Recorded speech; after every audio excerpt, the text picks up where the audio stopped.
welcome to the Vine Podcast. This is Warren, and I am especially looking forward to today's conversation for a couple of reasons. First and foremost, because of my conversation partners for today. So Rachel is back again today. Hello, Rachel. Oh, that was a nice introduction. Wasn't it, though? Yes.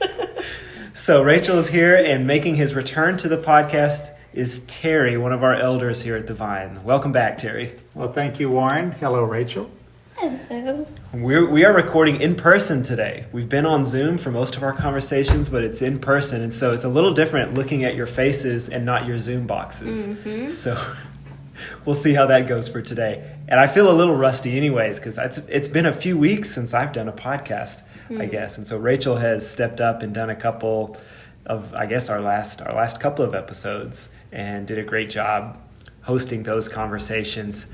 So I'm excited and looking forward to having a conversation with both of you today, and also because of the content of what we're going to talk about, because we're actually going to talk about one of my favorite parables.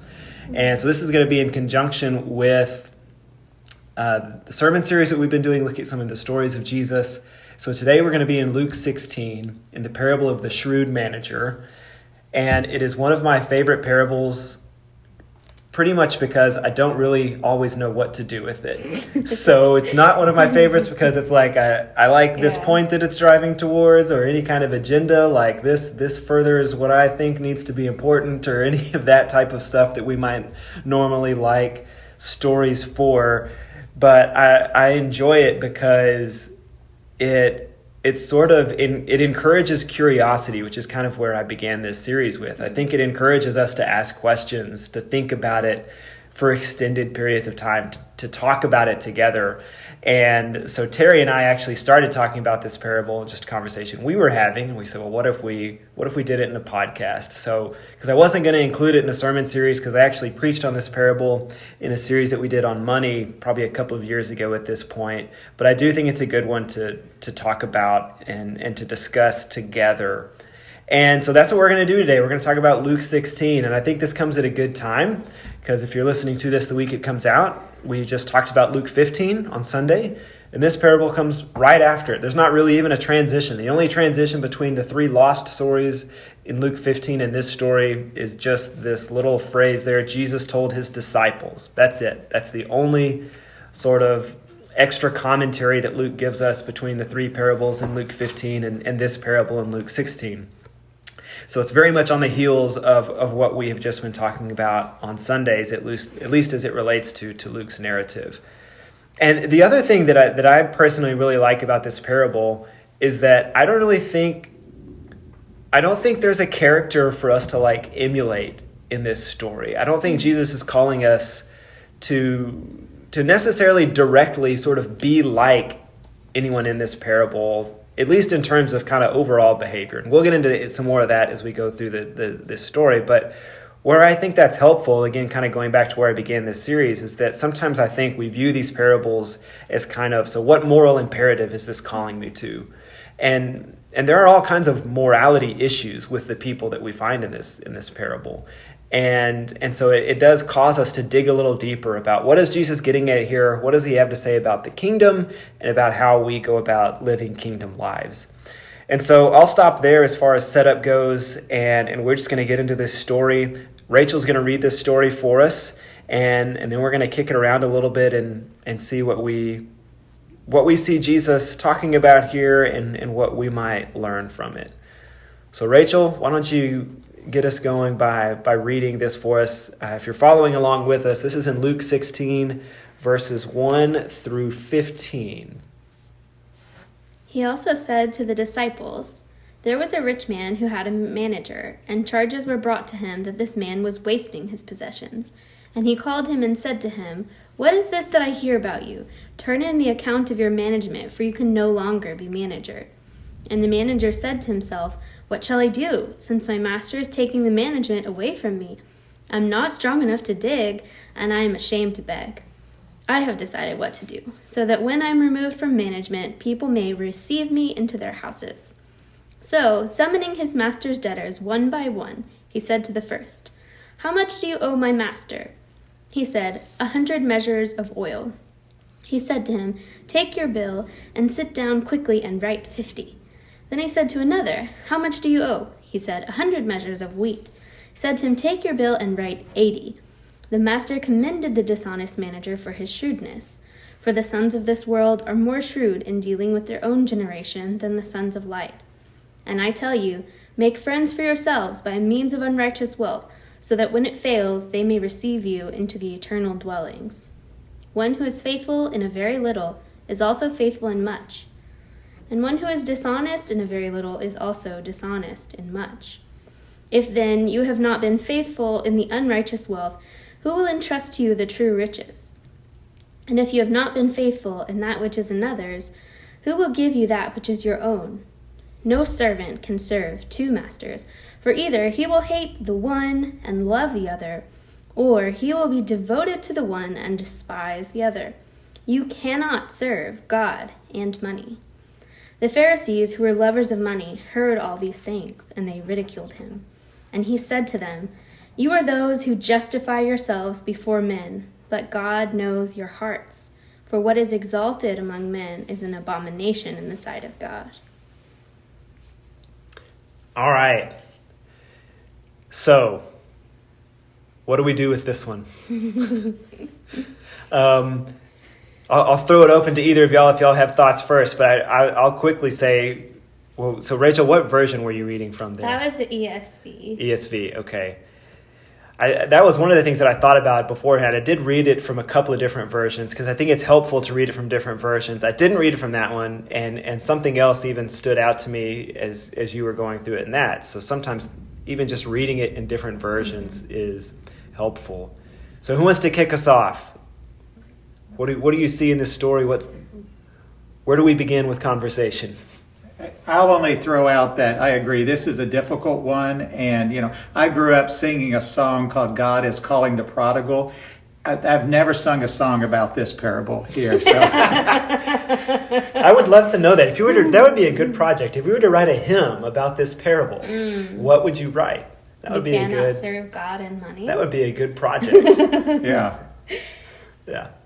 Now, when I try to break down parables, so I'll just kick us off with just some general comments and then kind of reserve some of my specific thoughts after I hear which way the conversation's going. But I look at who are the characters, who's also in the audience. We know that the Pharisees are close enough where they're hearing, even though it says, and Jesus told his disciples. We learn very quickly that the Pharisees are close enough that they hear what's being said, and Jesus directs some very specific comments at the end of the story towards the Pharisees. And that's similar to what was going on in the parable, the 3 different stories of the different lost things that we just, that Warren, you spoke on. And so, again, who are the characters? Who can we see ourselves as perhaps being represented by, such as in the story of the lost son? Who do we see ourselves as, if we can see ourselves in that story? And so I would maybe open it with, I see that the rich man in this story, in my view, is probably God. And that the manager is a religious leader, and then the debtors are all of the others, all of the other people. We are all debtors to God. And there's other parables about forgiving debt. And so, putting all that together, if I view that shapes how I see this story. Because the rich man is not always seen as God. Sometimes the rich man is an abusive person who abuses their power. But I think in this case, the rich man, the master, the way I think of this, is God, and again, the manager is a religious leader, possibly a Pharisee, and then the people who are in debt are all of us who are in debt to sin. So let me just start with that, and you may have very different views of even who the characters are, but that's how I interpret this, at least on my reading. Well, yes. Right off the bat, I have a different interpretation and a different view, so this can be fun. So my first thought was that this parable can throw you for a loop if you're trying to read it in like a formula of the way that parables really go. So me personally, when I'm reading a parable, I usually look for the character that represents humanity and the one that represents God. But my opinion is that in this parable, no one represents God. Because I think if you try to equate the boss or the rich man with God, it leaves you confused with this feeling that God praises deception, that God gives commendation for behavior of the dishonest manager. And that behavior is praised in the story, but I don't think it's praised by God. I think that Jesus' commentary shows us that his behavior is being praised by the world. And so to me, that's kind of my starting point that I feel like gives me a framework for understanding God is not being represented here. It's about the way that people struggle in their lives in this broken earth to make a living for themselves. And if you use that type of economic struggle or trying to make a way for yourself based on money, you're going to use the values of the world to accomplish that, which will include deception and, climbing your way up the ladder and not caring who you step on along the way. And I think that Jesus' response shows, yeah, if you do that, the world's going to be happy and they're going to praise you and they're going to say, good job, you did it, you made it. But that's not the way of God. Warren, either you're a tiebreaker or you're going to have a totally different view of this. Well, yes. All of the above. All of the above. And as we've said, I think this is why this parable is good for discussion, because I think I see it probably a little differently than both of you. And so maybe that's a place for us to kind of go, is to say, what do we think the point is? If we're going to boil this down to a point, like what is Jesus trying to say in this parable?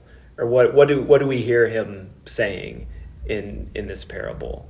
Because I think I'm probably I think I would have maybe a little bit of a kind of a third reading on it, but Mm-hmm. I want to kind of explore what we see. So maybe Terry, if you're kind of going with your reading of it, what would you say then is, what do you hear Jesus trying to communicate to us then through the story?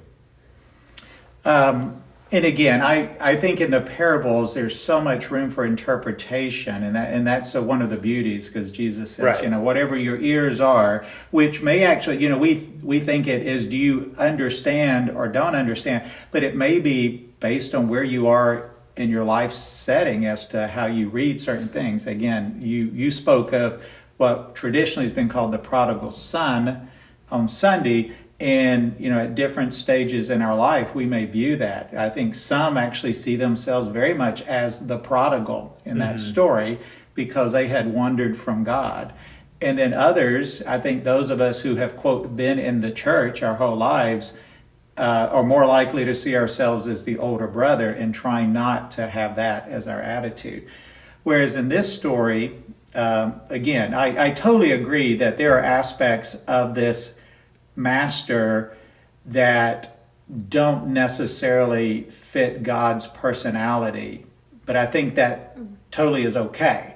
Again, I think there's other things that we attribute to God, such as, again, the father in the prodigal son story, that we may not necessarily attribute those to God either, in that he fully allowed, basically enabled the son to have a very prodigal life. Again, would God do that? Would basically enable us to be miserable, maybe. But in this story, so let me just walk through how I read this. So if I read the what the job of the manager is, it's to manage the master's resources. And here it appears that the manager really doesn't have any resources himself, because when he loses his job, he sees himself as basically having no way to feed himself, or to, he has no shelter. He has no place to go.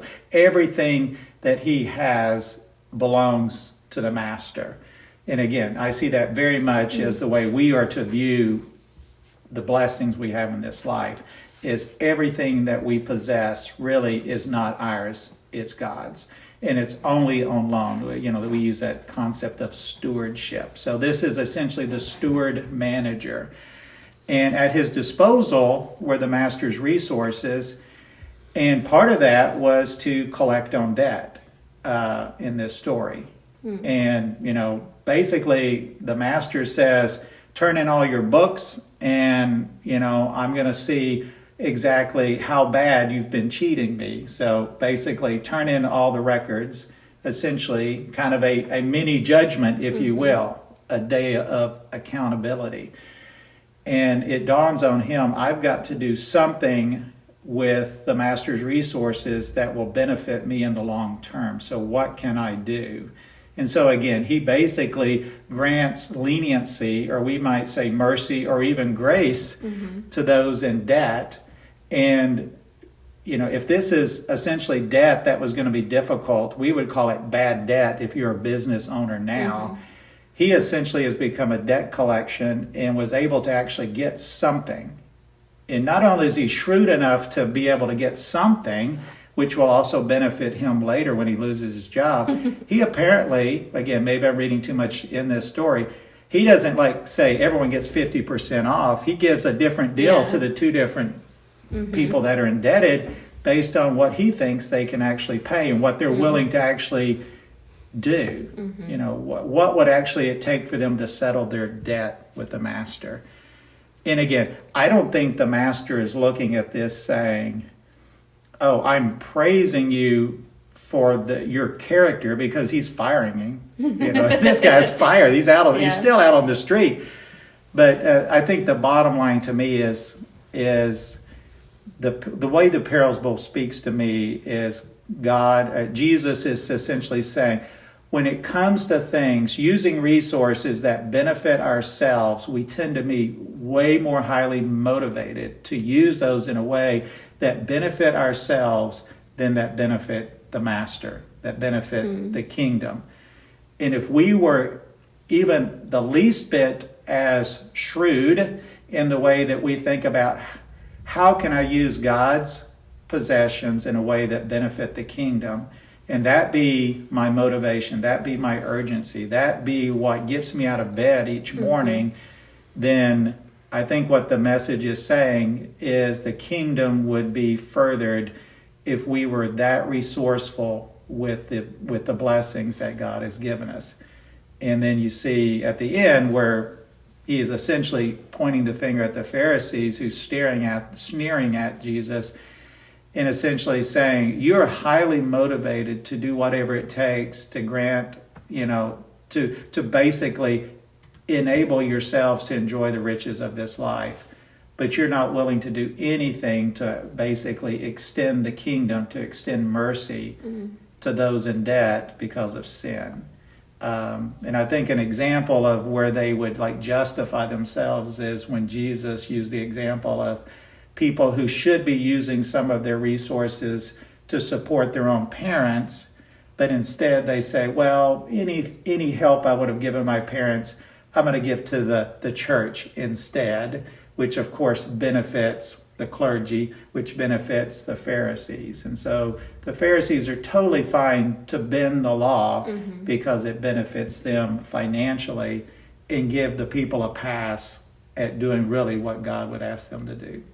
But anyway, that's my take on this, but it's totally open to others' view, and I would say tomorrow I may have a different view of this. Well, you know, and I think that's why I do think I'm kind of somewhere maybe in the middle of the two of you, because I think I sort of have a similar takeaway, I think, to you, Terry, but I think I fall more in line with Rachel in terms of not seeing these characters as sort of assigned to like God, people, others. And so I think I think you and I would maybe start from a different place, but end up in a similar destination.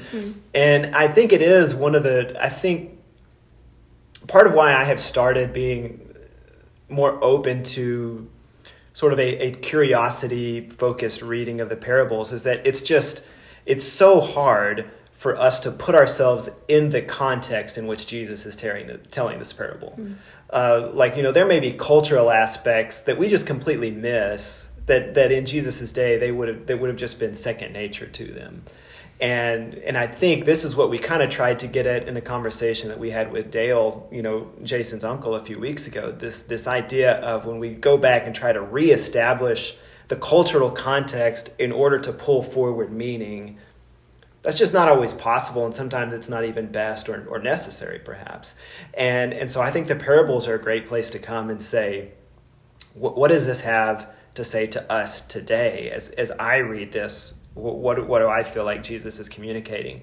And so what I hear here is Jesus telling a story about how we maybe can and should use earthly possessions and materials for good purposes, and how I think part of what I hear him saying is people who are using material stuff and who are just trying to get ahead in life, people who are doing this stuff for worldly gain, are more shrewd, or more creative, or more are using some ingenuity in better ways than maybe even kind of kingdom-oriented people are from time to time, is sort of what I hear him saying. And so like in the Message, the way that the Message translates the end of this, Eugene Peterson translates one of the ending verses here, after talking about this shrewd manager. He says, Eugene Peterson has Jesus say this: "I want you to be smart in the same way, but for what is right. Using every adversity to stimulate your own creative survival, to concentrate your attention on the bare essentials, so you'll really live, and not complacently just get by on good behavior." Which is an interesting way, I think, to render that. And basically saying, look, this guy was dishonest, he was unrighteous, but he was doing that, and even if he wasn't morally acting in morally upstanding ways, he was using some good kind of worldly sense in order to make sure that he was being taken care of. As you were saying, Terry, to make sure, hey, how am I gonna still be able to live and function after I'm fired from this job? And I think part of what Jesus is getting us to see here is like all these possessions that we have, the worldly resources that we have. How can we be creative with those? How can we be kingdom oriented with those and kingdom minded with those? To further the cause of the kingdom with the things that we've been blessed with, and not simply try to accumulate more stuff to build up our own storehouses, to borrow imagery from another parable, and to think about what is a way that I can use this for kingdom purposes, and how can we be creative with that. And so one of the kind of ways that I kind of have gotten tripped up on this story, this is what I mentioned, that's helpful for me to hear it from a different version, was if you read it in the NIV in verse 8, it says, "The master commended the dishonest manager because he had acted shrewdly." But then if you go down to verse 10, he says, "Whoever can be trusted with very little can also be trusted with much, and whoever is dishonest with little will also be dishonest with much." And so the use of dishonest there, I think, sort of trips me up if you read it in the NIV. And I think it's also unfortunate word choices in a couple of those situations. So if you read in verse 8, it says, "The master commended the dishonest manager." Really, that word dishonest there maybe could be better translated as unrighteous. It literally means like unrighteous or worldly. And then if you go to verse 9, again, this is in the NIV. It says, "I tell you, use worldly wealth to gain friends for yourself, so that when it is gone, you will be welcomed into eternal dwellings." And that word worldly is the same word that's in verse 8. It's the same root of the word that's in verse 8. And so they both seem to have this connotation of worldly or unrighteous. And I hear that almost as things that aren't necessarily of God, like money it's a worldly thing. It's not necessarily a righteous thing. It's just a worldly kind of creation. And so I hear Jesus saying through this story, like, if you've got these worldly resources at your disposal, why not use them for kingdom purposes? Why not use them to benefit others? Why not use them to get ahead and to use them for eternal purposes, not just to get ahead in this world? Like, how can you use those that can have an impact on eternity, that can do good for eternal purposes, not just how can I get ahead in this life using what I have? That takes some time to digest. This all takes some time to digest. So maybe, as Terry said, maybe we will all have more thoughts tonight. We'll be like, all right, let's record part 2 of this later. And I think you're right, Warren, in that regardless of whether you actually identify the characters in this story as specific people, God, Right. whoever, I think you and I saw the same conclusion, which is that we are not as clever, as resourceful, as motivated for kingdom purposes as we are when it comes to our own careers, things that purely benefit ourselves and don't necessarily benefit God's kingdom. Again, he's like, if I can't trust you with the things I'm blessing you with, then why should I give you more? You always ask for more. Why should I give you more when you're not actually You're not doing anything with it. Yeah. What would you do with more? You would just waste it on yourself. Yeah.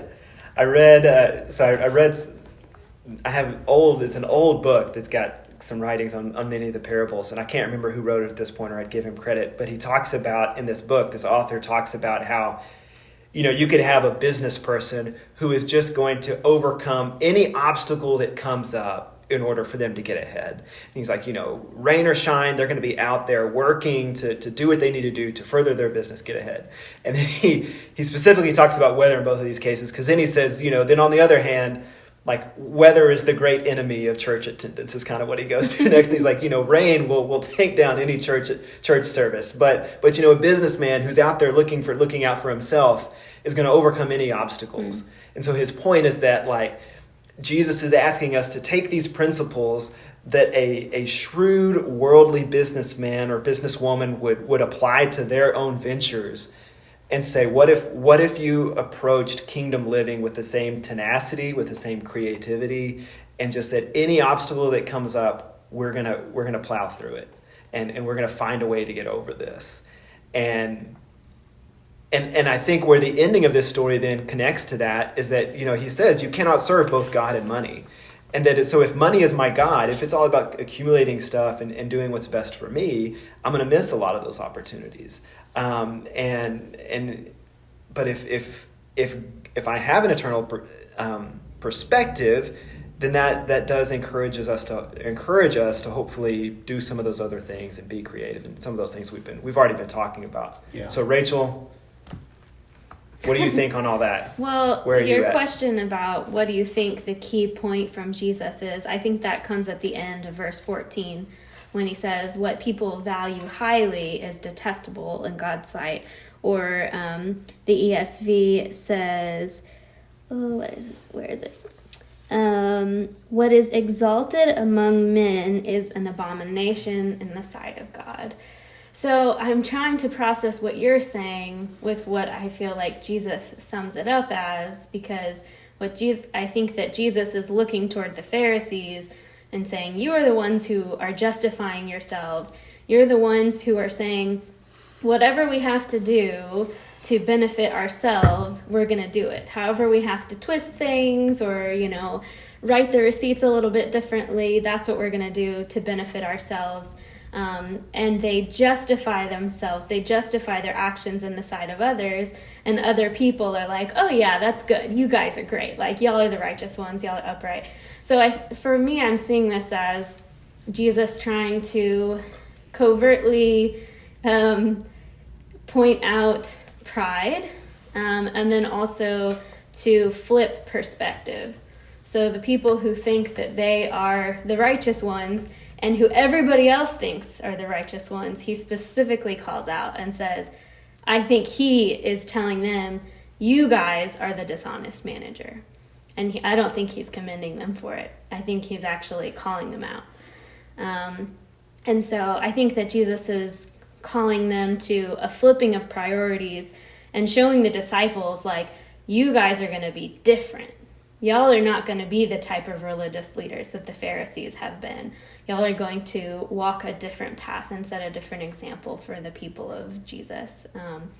So I think it's flipping perspective, but I'm trying to reconcile what you're saying about like using the methods of the world and what we would use in business to further the kingdom of God with what Jesus says of what the world loves is actually an abomination to God. So it seems like Jesus is saying, don't do anything like the way the world does. Like, don't follow that at all. Like, you're going to be completely different. At least maybe in values and perspective. Maybe the methods might be similar or, business principles or something. But I think that Jesus is saying the perspective of kingdom people, of Jesus people, is a completely different, a fresh perspective.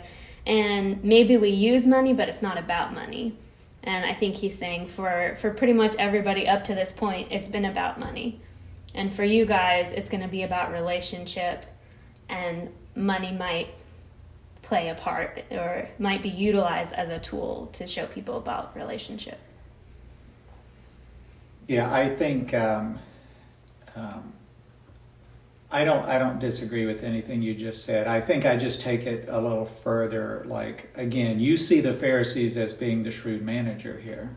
Yeah. And if I see them as the manager, who is their master? Who is their boss? Whose resources were they put in charge of but God? Mm-hmm. So that puts the master here in God in that role, which, again, I don't see the master as basically saying, you're doing exactly what I want you to do. Mm-hmm.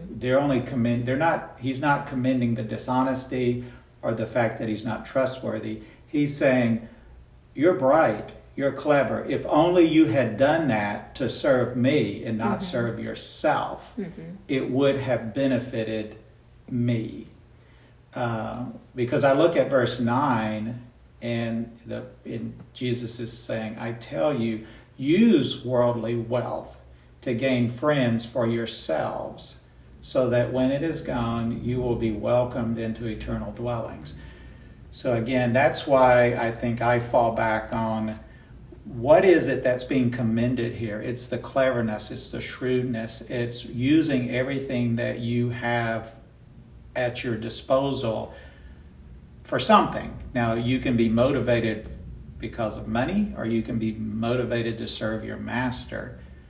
But you're blessed with a lot, and you can use that for whatever purpose you want. And here, it's when your resources are gone, if you're kingdom-minded, that's fine. That means you basically are blessed with eternal things.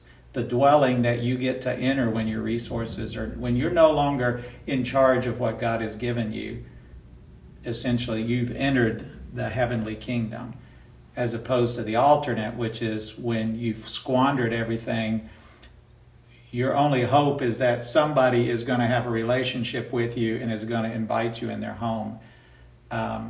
Again, that's just how I'm reading this. I don't see the master as condoning any sort of dishonesty or being untrustworthy, because, again, he's firing the guy. Does he still get fired in the end? I do think that's, yeah. I sort of read into it that he's still getting fired. Mm-hmm. And so I think that's part of where maybe my interpretation of it comes in, is that, like, the master looks at him and commends him for the way he has acted. Mm-hmm. But in my mind, he's still out of a job. And I think, Terry, you even said that, like, that's how you read it as well. And so it's not that he's commending the action, but he's recognizing you did something that was smart. You did something that's going to help you out going forward.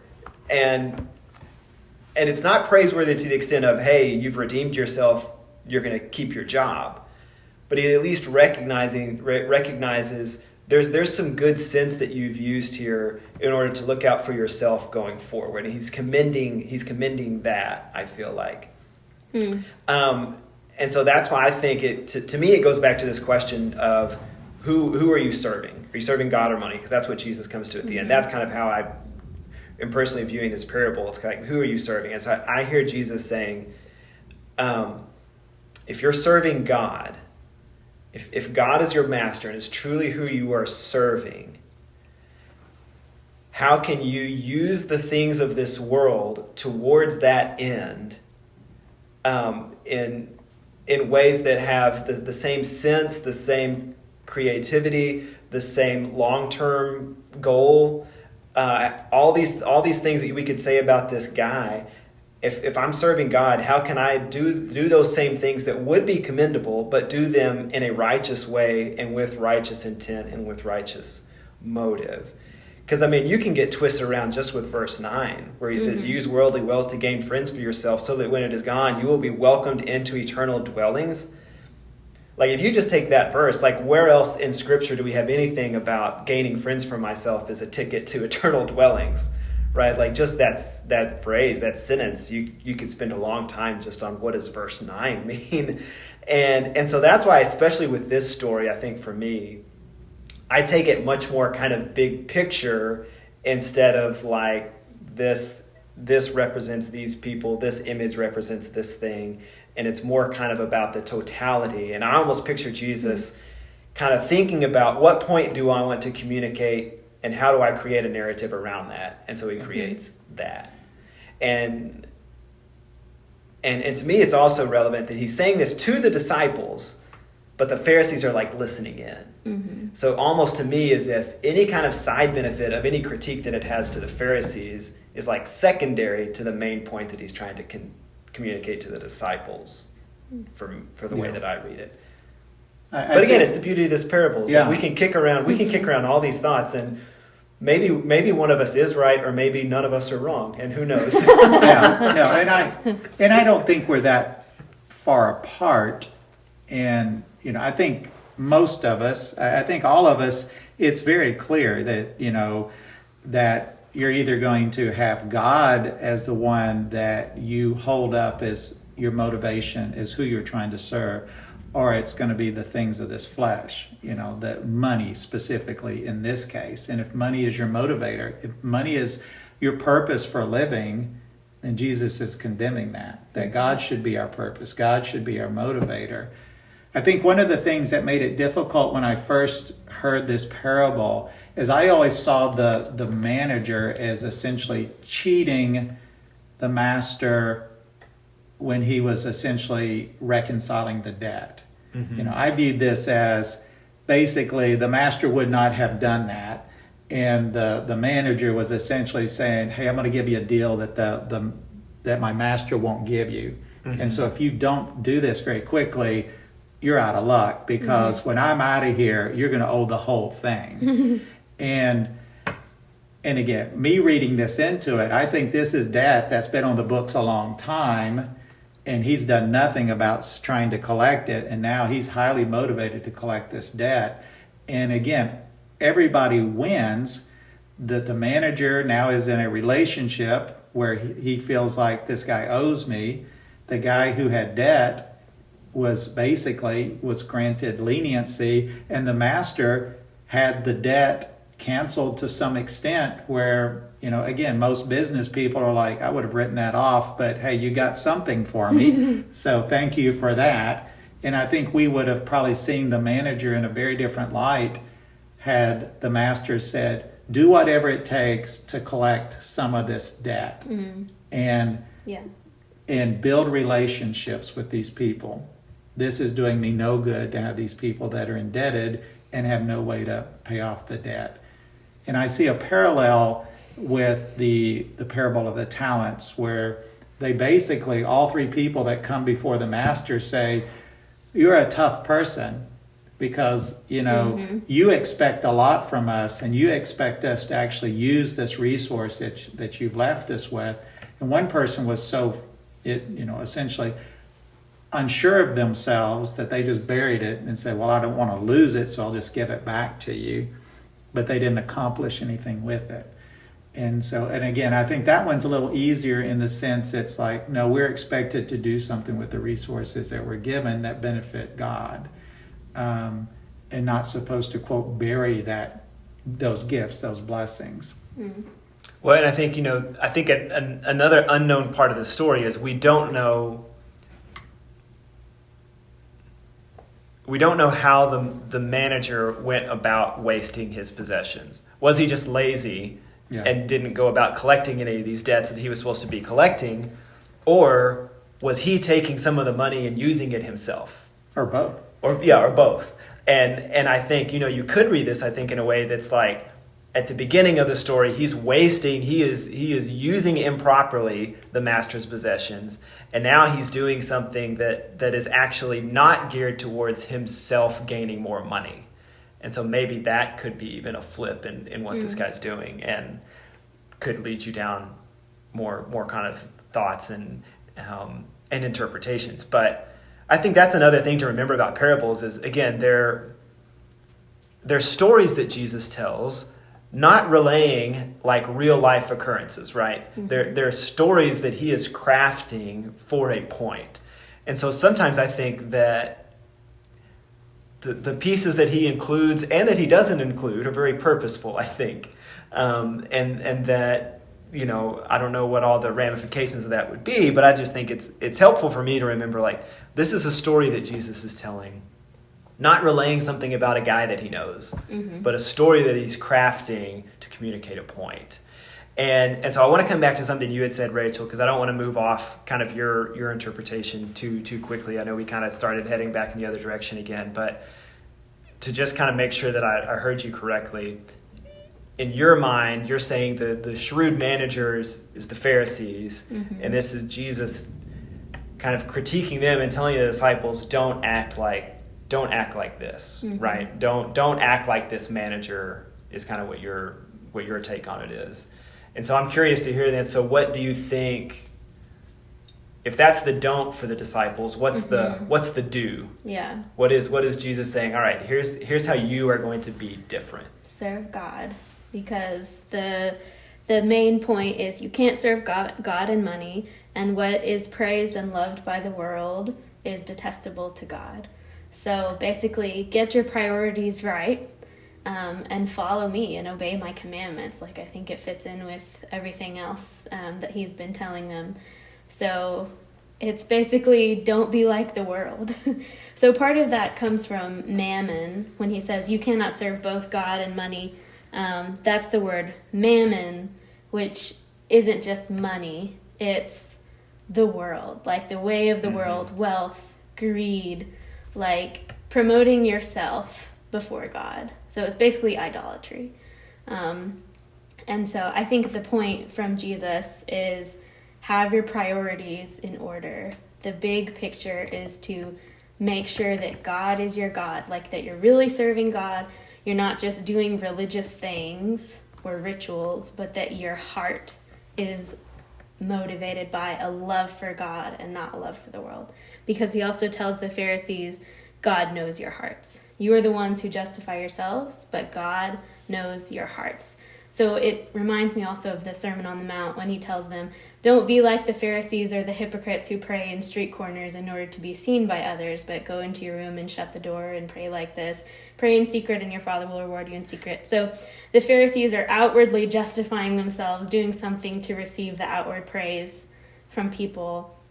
And Jesus says, it's about your heart. It's about you having a genuine relationship and a love for God. And that will likely mean denying the things of the world, denying praise from people, denying wealth, because I don't think any of his disciples were rich after they followed Jesus and gave their lives to him. Yeah, I think what makes this parable unique to me is verses 8 and 9. And again, I think that's where most of us stumble on this as we try to come up with some consistent theology around that. And again, I think that's what causes me to say there's something more to it than don't love money, love God, don't be dishonest, don't be like the Pharisee. It's what else? What is verse 8 and verse 9 trying to say? And again, it's, where it says the people of the world are more shrewd when dealing with other people of the world than the people are of the light are. Again, what does that say to me? Again, the way, and I think that's probably what the parables are supposed to. Each of us should hear it in a way that is convicting of whatever situation we're in.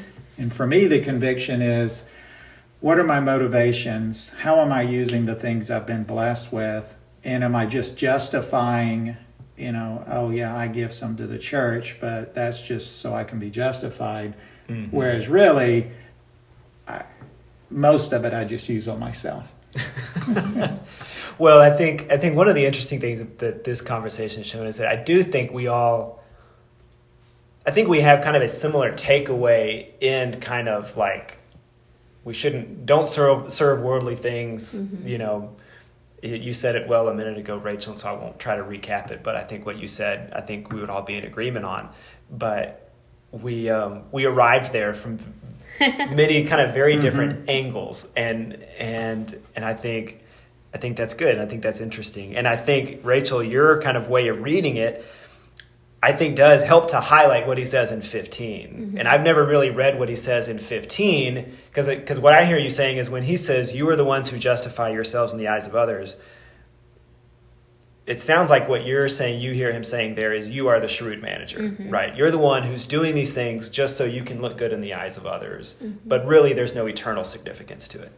Or there's eternal punishment. Or there is eternal, Because I interpret the internal dwellings negatively. Like you're making friends for yourselves unrighteously, dishonestly, and there is an eternal payment for that.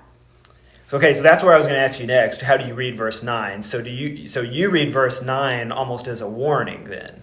I was wondering, is Jesus being sarcastic? Like, I tell you, make friends for yourselves by unrighteous wealth, and you will receive, so that they can receive you into eternal dwellings. Like, I don't know. I feel like he's saying this in an intriguing way to make people's ears perk up and listen to what he's saying of like, wait a second, are you really telling us, like, this is what we should do? Because you started out, Warren, by saying there's not really any character here we're supposed to emulate. Like, we're not really supposed to be like the dishonest manager.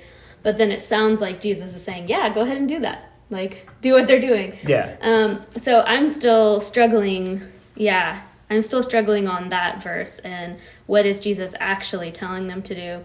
But I feel like he's saying, if you do this, if your heart desires wealth and your heart is motivated by unrighteousness, which means you're apart from relationship with God and with Jesus, the result is those same people who supported you and praised your actions in this life will receive you into the eternal dwellings, which is not with God. So I read verse 9 as negatively, as a warning. So it's a warning. If you follow the pattern, there is payment for it, and it's not a good payment.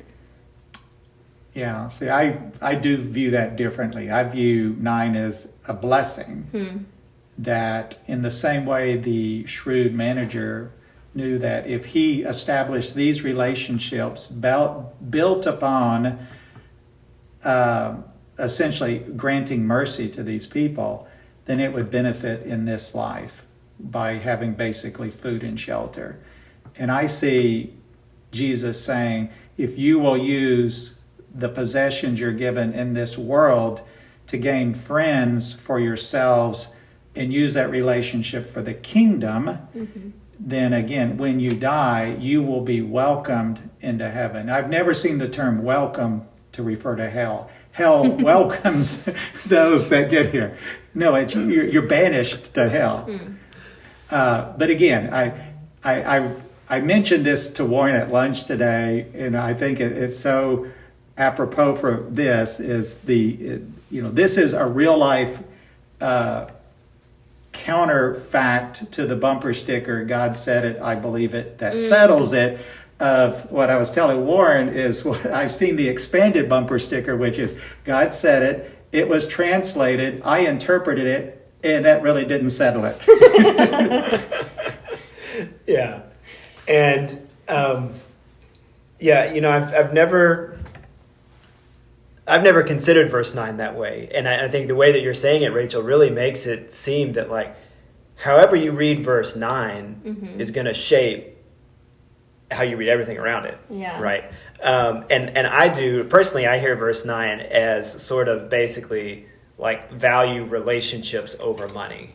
And just in a very base sense, I think, and how are you, but again, kind of how are you using the stuff that you have, and are you using the stuff that you have to build relationships, to build connections, and then again, kind of how are you using those for eternal purposes beyond yourself, but I think this is the benefit of talking through it with others, and I even mentioned, to kind of go to some behind the scenes conversations about podcast stuff.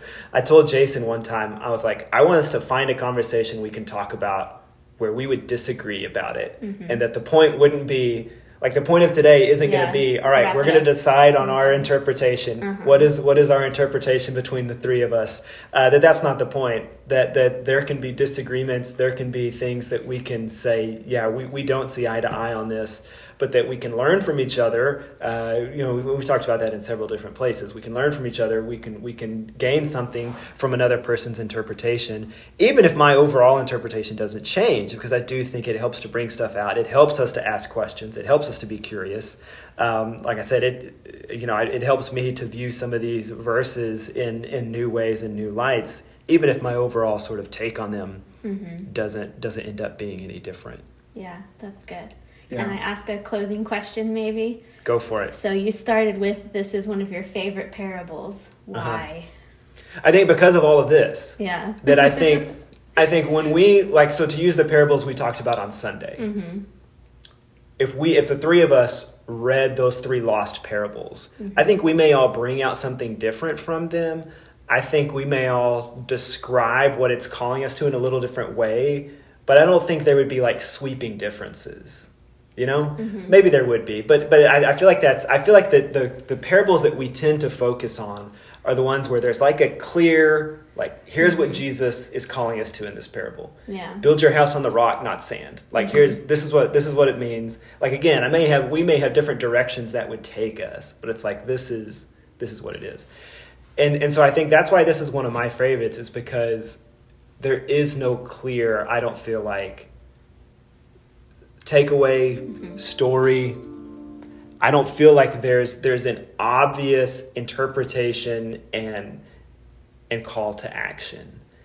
And personally, I just enjoy that aspect of it. And I think I've visited this in different contexts over the years, and I think each time I've come to it, I've had a little bit of a different take on it. And the same would be true over the prodigal son, where I have a different take on it now than I did in the past, but it's more kind of developed on the original understanding of it that I had.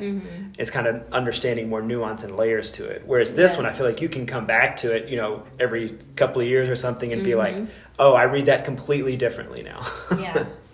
Yeah. So I just enjoy that aspect of the parable. Cool.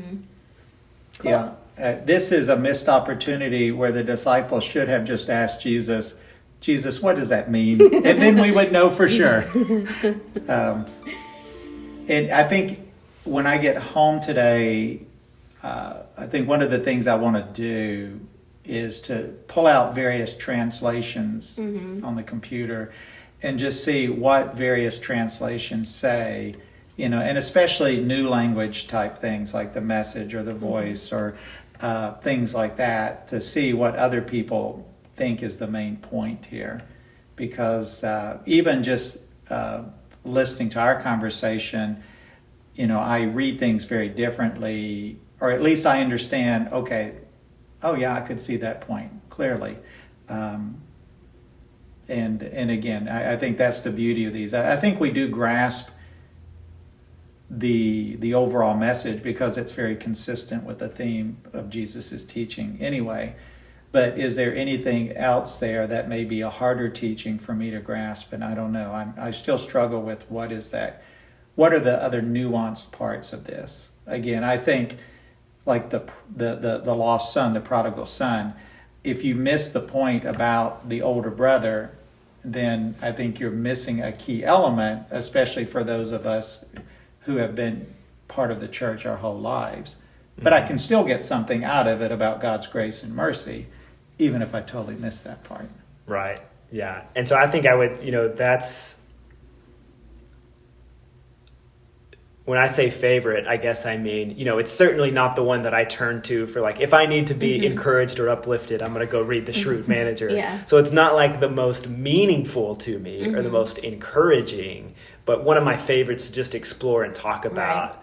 Because it's thought-provoking. It's thought-provoking, and it always leads to a unique conversation. and it's which I think this is. And, I talked to it. There's, I did a class on this several years ago where I was kind of new to preaching. I was doing a Wednesday night class on this parable, and there was a guy in the audience in the class that night who'd been preaching like his whole adult life. And so I was a little intimidated about it.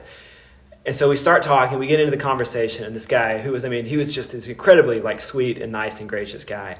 And so he, very early in the conversation, said, he's like, Warren, I've been preaching for 50 years. I have no idea what this parable means. And so it was just kind of calming for me, because it was like, that's okay. And we're going to talk about it, we're going to discuss it, and it was a unique conversation then, it's a unique one now. And so it's a good place to go, I think, for unique conversation about Jesus and Scripture. I'm really excited about the whole parable series because, honestly, like, I love Jesus and he is who I have a relationship with, but I feel like of what happens in the Scripture, the majority of what I don't understand are the words that come out of Jesus's mouth. Oh, that's good. And so it's helpful to have someone, breaking those things down. I just feel like there are so many of the things that Jesus has said that whenever I actually go through and read it, I'm like, wait, hold up. Wait, what are you talking about? So I'm excited. I think that this will be helpful for me personally and for everybody else. Well, good. Well, we'll close out there. Thank you, Rachel and Terry, for joining me today.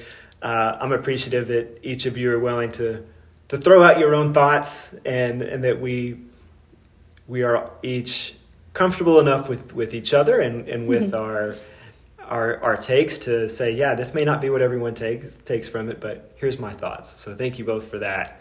And Rachel, will you close us in prayer for today? All right, let's pray. Jesus, we are in awe of you, and we love you, and we worship you. Thank you for these intriguing teachings that you've given us. I pray that you would just take away the blinders from our eyes and help us to continue to have more wisdom in understanding the truth of your word. Thank you for fellowship and just the freedom and the ability to discuss these puzzles together. And thank you that you were so interesting. You gave us words that we're still trying to understand thousands of years later. You're such an awesome God. We love you. In Jesus' name we pray. Amen. Amen.